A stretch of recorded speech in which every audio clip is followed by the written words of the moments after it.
40,000 बैंककर्मियों की हड़ताल। 17 सूत्रीय मांगों को लेकर हड़ताल पर हैं बैंककर्मी। प्रदेश के 8,500 शाखाओं के कामकाज पर इससे असर पड़ेगा। बैंकिंग से जुड़े 3 संगठनों के आह्वान पर हड़ताल है। अखिल भारतीय बैंक हड़ताल का आह्वान। बैंकों में आज कामकाज ठप रहेगा। इस वक्त की बड़ी खबर, 40,000 बैंक कर्मियों की हड़ताल आज है। 17 सूत्रीय मांगों को लेकर हड़ताल पर है बैंककर्मी। प्रदेश के 8,500 शाखाओं के कामकाज पर असर पड़ेगा। बैंकिंग से जुड़े 3 संगठनों के आह्वान पर यह हड़ताल है। अखिल भारतीय बैंक हड़ताल का आह्वान।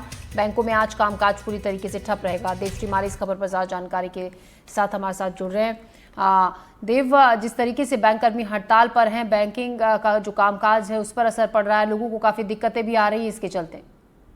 बिल्कुल बिल्कुल, ये आज बैंक की पूरे देश में हड़ताल है। उसके तहत ग्वालियर और पूरे मध्य प्रदेश में भी 10 केंद्रीय ट्रेड यूनियनों के आह्वान पर यह हड़ताल की गई है। और इसके तहत ये कहा गया कि देश में लगभग 25 करोड़ लोग बैंकों में जो काम करते हैं वो जो है काम नहीं करेंगे, तो इसका असर दिखाई दे रहा है। कल रात से ही बैंक के जो यूनियन हैं उन्होंने प्रदर्शन करना शुरू कर दिए थे और आज पूरी तरह से काम बंद हड़ताल पर सामूहिक रूप से चले गए हैं। तो इसका असर निश्चित तौर पर बैंक के कामकाज पर पड़ा है। और चूंकि कोई वैकल्पिक व्यवस्था नहीं है तो स्वाभाविक है कि बैंकों के व्यापार पर तो फर्क पड़ेगा ही।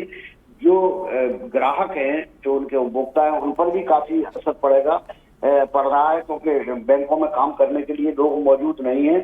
हालांकि जो लोग जानते थे कि कल बैंक की हड़ताल होने वाली है, उन्होंने एक दिन पहले ही अपने बहुत सारे ट्रांजैक्शन को दे दिया है। और इसका असर जो है, जो ई बैंकिंग है, जो ऑनलाइन ट्रांजैक्शन है या एटीएम के जरिए होता है, उस पर भी पड़ रहा है, क्योंकि उस पर लोड बहुत ज्यादा है और उतना रुपया एटीएम में नहीं रखा जा सकता। तो वहां भी दिक्कत दोपहर बाद आने की संभावना है। लेकिन आज बैंक कर्मचारी अपनी मांगों को लेकर हड़ताल पर है। जी, शुक्रिया देवश्री हमारी जानकारी के लिए।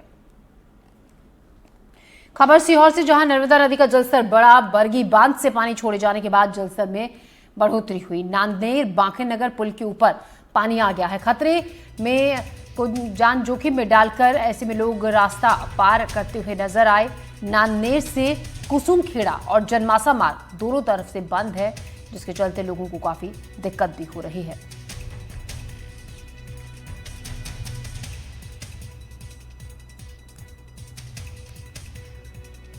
खबर डिंडौरी से, जहां अज्ञात वाहन ने बाइक को मारी टक्कर। बाइक सवार एक युवक की मौके पर मौत हो गई। बाइक पर सवार दूसरे युवक की हालत गंभीर है। जबलपुर अमरकंटक हाईवे पर बिजौरी गांव के पास यह हादसा हुआ। डिंडौरी में जबलपुर अमरकंटक हाईवे पर बिजौरी गांव के एक अज्ञात वाहन ने एक बाइक को टक्कर मार दी। हादसे में बाइक सवार एक युवक की मौके पर मौत हो गई, जबकि दूसरे युवक की हालत गंभीर बताई जा रही है। हादसे के बाद वाहन सवार मौके से फरार हो गया।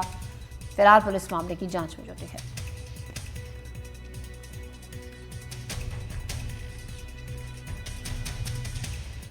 खबर सूरजपुर से, जहां 2 बाइक की आमने सामने की टक्कर हो गई। टक्कर के बाद डीजल टैंकर के नीचे आई बाइक सवार युवती की मौके पर ही मौत हो गई। 3 बाइक सवार गंभीर रूप से घायल हैं। घायलों को अंबिकापुर रेफर कर दिया गया है। पुलिस ने टैंकर चालक को गिरफ्तार कर लिया है। भटगाम थाना क्षेत्र के कपसरा की ये घटना है। तो 2 बाइक आमने सामने की टक्कर हुई। टक्कर के बाद डीजल टैंकर के नीचे आई बाइक सवार युवती की मौके पर ही मौत हो गई और 3 बाइक सवार गंभीर रूप से घायल हुए हैं। घायलों को अंबिकापुर अस्पताल रेफर कर दिया गया है। पुलिस ने टैंकर चालक को गिरफ्तार कर लिया है। भटगाम थाना क्षेत्र के कपसरा की ये घटना है।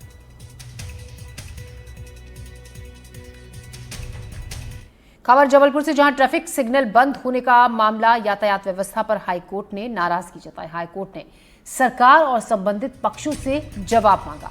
3 हफ्ते में सभी पक्षों को जवाब देना होगा। शहर में लंबे समय से बंद है कई ट्रैफिक सिग्नल। 28 जुलाई को होगी मामले की अगली सुनवाई।